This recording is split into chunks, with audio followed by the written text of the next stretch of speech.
Olá, toda decisão que a gente toma, sabe, desde abrir uma empresa até, sei lá, escolher o que almoçar, tudo tem um custo. Mas a pergunta é, será que a gente sempre enxerga o custo real por trás das nossas escolhas?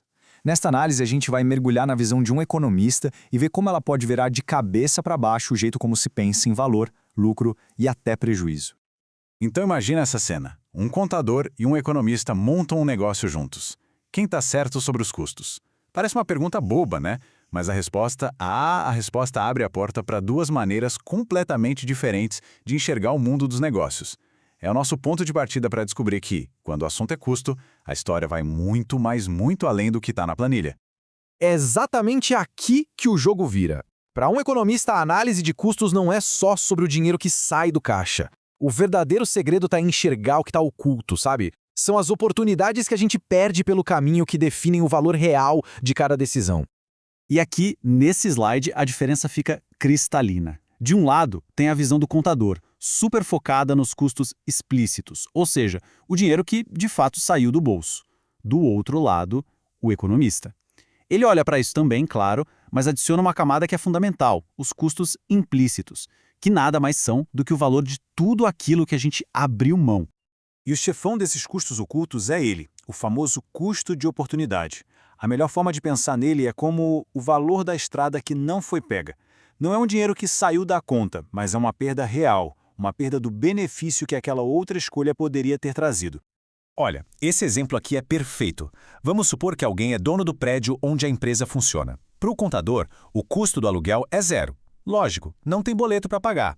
Mas o economista chega e pergunta: e a receita que essa pessoa deixou de ganhar por não alugar esse imóvel para outra empresa? Esse aluguel perdido, meus amigos, é um custo de oportunidade real e pesa na conta. Agora, o segundo tipo de custo que a economia ensina a gente a tratar de um jeito diferente é o custo afundado, ou custo irrecuperável. É aquele dinheiro que já foi gasto e, olha, não volta mais. A lógica aqui é meio contraintuitiva, mas é poderosa.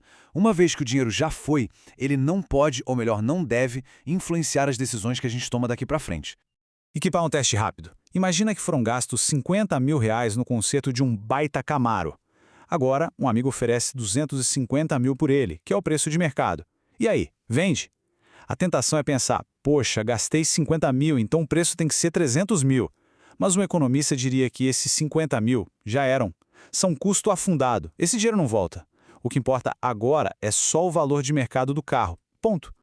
Esse esquema aqui resume tudo de forma brilhante. O lucro contábil é simples, é receita menos despesa que saiu do caixa. Já o lucro econômico, essa é a verdadeira medida de sucesso, porque ele subtrai não só os custos explícitos, mas também os implícitos, como aquele custo de oportunidade. E acredite, uma empresa pode muito bem ter lucro no papel, o lucro contábil, e ao mesmo tempo estar tomando um prejuízo econômico. Ok, agora que a gente já entendeu a filosofia por trás dos custos, vamos para a parte mais prática. Como é que esses custos se comportam lá no chão de fábrica, no dia a dia da produção? Vamos dar uma olhada no termômetro da produção. A base de tudo está nesses três conceitos aqui. Primeiro, os custos fixos. São aqueles que a empresa tem, não importa se está produzindo muito ou nada. Tipo o aluguel. Depois, os custos variáveis, que, como o nome diz, aumentam conforme a produção cresce. E o custo total? Bom, esse é fácil, é só a soma dos dois. Se a gente olhar para a matemática da coisa, fica bem fácil de identificar. Numa função de custo como essa que está na tela, o número que está ali sozinho, sem depender da quantidade Q, esse é o custo fixo, no caso, 100. Todo o resto, a parte que muda conforme o Q aumenta, é o custo variável. Simples assim. Certo. Agora vamos para um conceito que é, talvez, o mais importante de todos quando se trata de tomar decisões numa empresa. É a ferramenta que responde àquela pergunta crucial: vale a pena produzir só mais uma unidade? E a resposta é o custo marginal. Ele diz exatamente isso: quanto vai custar para produzir o próximo item. Percebe? Não é o custo médio de tudo, mas o custo específico daquela unidade a mais. E é esse número que vai dizer para uma empresa se aumentar a produção vai dar mais lucro ou, na verdade, mais prejuízo. Esse gráfico pode até assustar um pouco, mas a ideia por trás dele é bem simples. Pensa na média de notas de um aluno. Se a nota da próxima prova, que seria o nosso custo marginal, for menor que a média geral cai. Se for maior, a média sobe.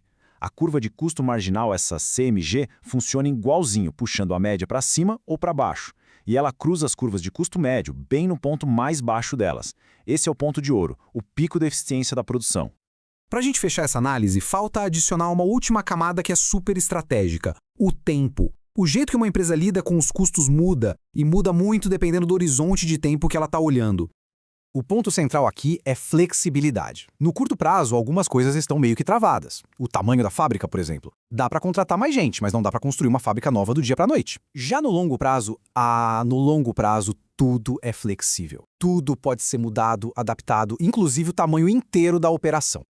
Então, no longo prazo, com essa flexibilidade toda, a empresa consegue seguir o que a gente chama de caminho da expansão ideal. Para cada nível de produção que ela quer atingir, ela vai ajustando tudo, capital e trabalho, para achar a combinação com o menor custo possível.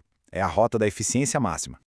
Agora, olha só o que acontece no curto prazo. Com capital fixo, ou seja, a fábrica do mesmo tamanho, a empresa é obrigada a pegar um desvio. Para produzir mais, a única opção é ir colocando mais e mais trabalhadores, o que, a partir de um certo ponto, se torna super ineficiente. O resultado? Ela até consegue produzir mais, mas o custo disso vai lá para cima. A falta de flexibilidade, literalmente, custa caro.